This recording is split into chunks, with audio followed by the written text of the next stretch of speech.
Hello everyone, this is Earth Atlantis, and the first thing you'll probably notice about it is the art style. So what this is basically going for, as said by the developers, is the sort of 14th century cartography style, where way back then it was a very hand-sketched kind of charcoal-y look, and everyone sort of thought of the ocean as this mysterious, dangerous place full of monsters.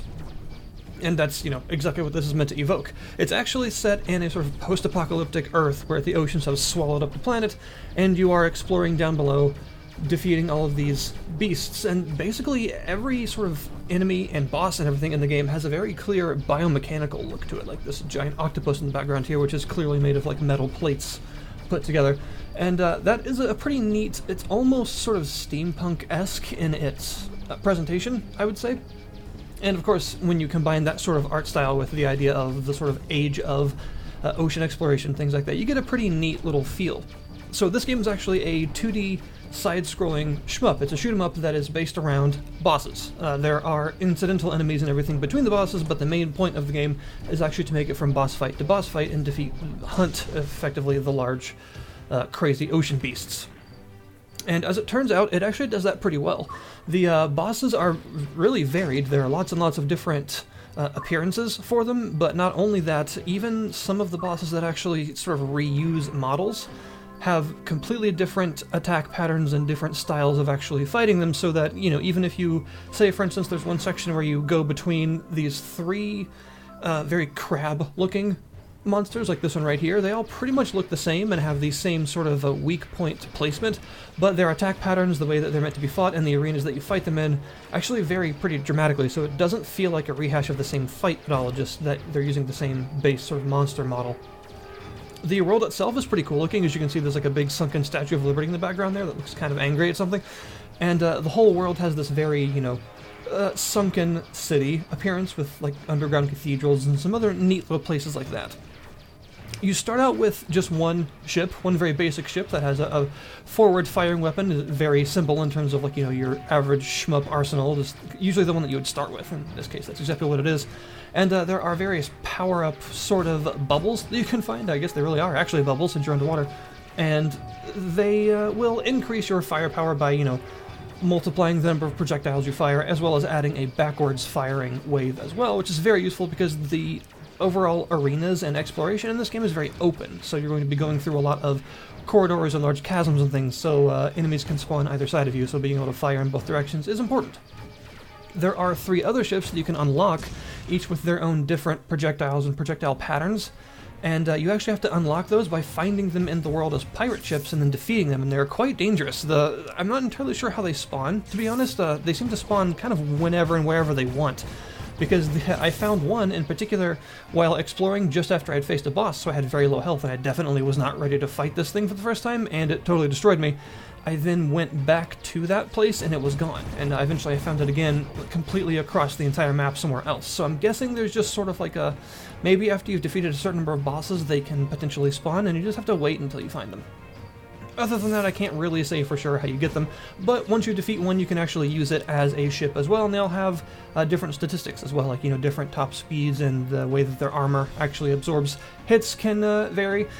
That leads on to a couple of the more frustrating elements of this game. I actually find that this game, although a really pretty good shoot-'em-up, is a bit more frustrating than it needs to be, and I think that's kind of one of the big things that kind of makes it maybe not exactly the game for me, because I'm kind of oddly specific when it comes to shmups.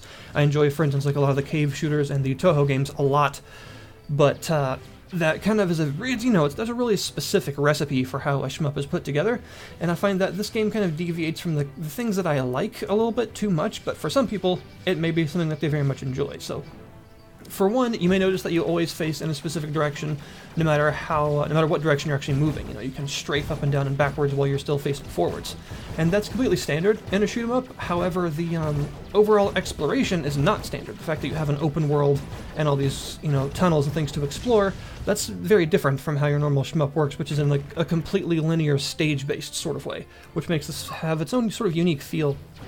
The interesting thing is you actually have to either hit space or right-click, and you'll turn around. It takes just a fraction of a second. You just spin around in place, and that allows you to face different directions. But there's one weird little problem with this. the enemies have to do it too.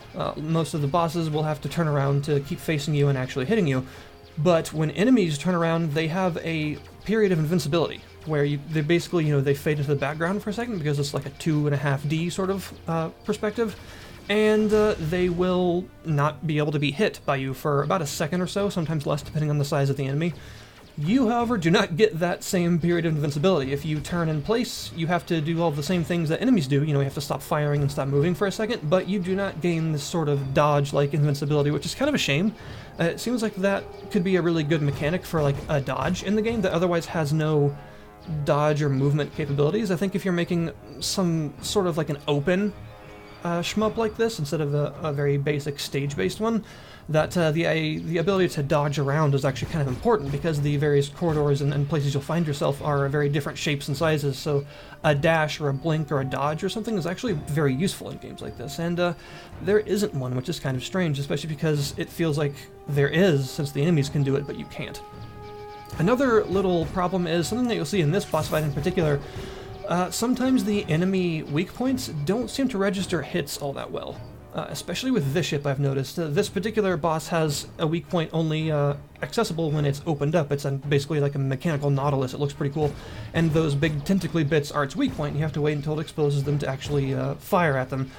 But as you can tell here, it only got hit like every third or fourth shot for some reason. And I don't know why that is. It seems like a couple of the enemies, especially the larger bosses, have that same problem where they just don't register all of the hits, and it makes the fights go on longer than they should because you have such a small time where their weak point is actually exposed anyway, so that it makes it even smaller when half of the hits during that time don't connect. It's kind of strange. It doesn't happen on every boss, but it happens on some. One of the really big overarching problems, honestly, that I've had with the game is in reference to the energy projectiles. So a lot of the bosses and some enemies will fire energy of some sort, like electricity or like a laser that bounces around or these weird beam things or all sorts of them, but all of them have the same problem in that they're white. They have this white color to them, and since the entire game has this sepia tone around it, it makes them blend into the background very, very easily. Now, if you're lucky, you'll be fighting one of those bosses that uses a lot of the energy attacks on a darker background, like when you're underground and you have buildings behind you, things like that, like this background right here that's mostly dark. That makes the projectiles a lot easier to see, as you can see how this crazy mechanical seahorse thing's firing all these waves and spinning lasers and things at me. They are quite easy to see. There's not really a worry of them getting lost in the background. However, if you're fighting one of the bosses above ground or near the surface that has just the white open sky or open sea background, they can very easily blend into it and be completely lost, and there were multiple times where I died not knowing what actually hit me because I couldn't see them. This is sort of made even worse by the fact that several of the energy projectiles, especially the very thin bouncing lasers, have a bigger hitbox than the model would imply. It looks like you're about to dodge them, like, weave between the various lasers, and they'll still hit you even if they weren't physically touching you. And that's sort of a problem that just is exasperated by how hard they can be to see sometimes. There's also the issue that since you don't have a dodge or anything, you're entirely reliant on moving back and forth, and your movement is quite slow. Even the faster ships don't move that quickly. And as you can see here, and have seen in a couple of the bits of footage before this, some of the bosses have very fast-moving attacks, and the bosses themselves move very quickly, which means it can actually be difficult to get away from them because they can move faster than you, and you don't have any way to dodge around them or anything. You just have to keep moving in a line and try and outrace them at some point when they stop to do their attacks. This is especially a problem in the, you saw that boss fight earlier that involved the sort of large Hydra-looking thing. It was a really cool-looking boss fight, but it has that attack that its bottom head will lurch forward and strike at you. Now, that attack is extremely fast and has pretty much no telegraph whatsoever. I actually timed it in editing. That attack takes about 30 frames to come out, which is half a second. So you have half a second to react to this attack, and you can't move that quickly, which makes some of the boss designs feel a bit strange in how they have these attacks that seem to almost be guaranteed to hit you or even kill you the first time, and you have to have actually fought the boss before to know that they're coming and know where to stand or to sit in the first place, because you definitely aren't going to have time to move there and react. Which is a bit unfortunate. I find that several of the bosses have that problem of just moving very quickly and sort of forcing you to have maybe fought them once before so you understand, rather than being able to learn their pattern in real time. Most of the bosses don't do that, but some of them do. There's also the thing that actually makes that a real problem is it's very common in a lot of games, especially shoot-'em-ups like this, to have that period of mercy invincibility when you get hit. In this game, that period is very, very small. It's actually, like, probably in, like, the dozen of frames or so. It's really, really short, which means that two projectiles that are basically overlapping can actually both hit you at the same time, almost, because you have such a small period of invincibility. And that also means that contact damage, i.e. actually running into a boss, is almost lethal all the time, because contact damage does a huge chunk of health to you almost immediately, and the fact that you can basically, in less than a second, lose your entire health gauge by not moving away from a boss fast enough, especially if it's faster than you, is quite frustrating. So overall, I found this game really well designed in a lot of ways in its visual way. The soundtrack definitely captures that sort of Age of Exploration feel. It's suitably sort of upbeat, and then the boss battles have that suitable kind of lower, more menacing tone to them. It's a limited soundtrack. There's not a lot of songs in it, but it's very good. I like it a lot. It fits the game perfectly. And that kind of makes it a shame that some of the other design decisions that I don't fully understand kind of make it a bit harder for me to enjoy, namely a lot of the sort of hitbox related and difficulty to see projectile problems.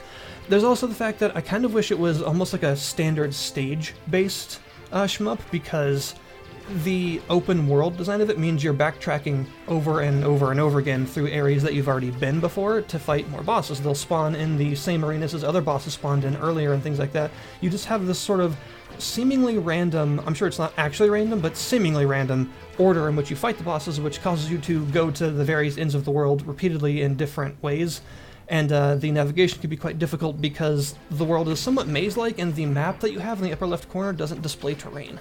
So you have to sort of find your way around it, and you'll be constantly trekking back and forth and up and down between the areas, backtracking through all of them quite often. Overall, I think for $15, which is how much it costs on Steam right now, it's a really good effort and a really cool design for a game, but I feel like it's probably not for me because of the reasons that I mentioned. But if you want to check it out, it is in the description below this video, and it controls very well, and it plays very well, and the aesthetics are very interesting, but I think it's possibly a bit more frustrating than it needs to be because of some of those problems. Other than that, check it out if you want to, in the description below this video. Thanks for watching, and I'll see you guys next time.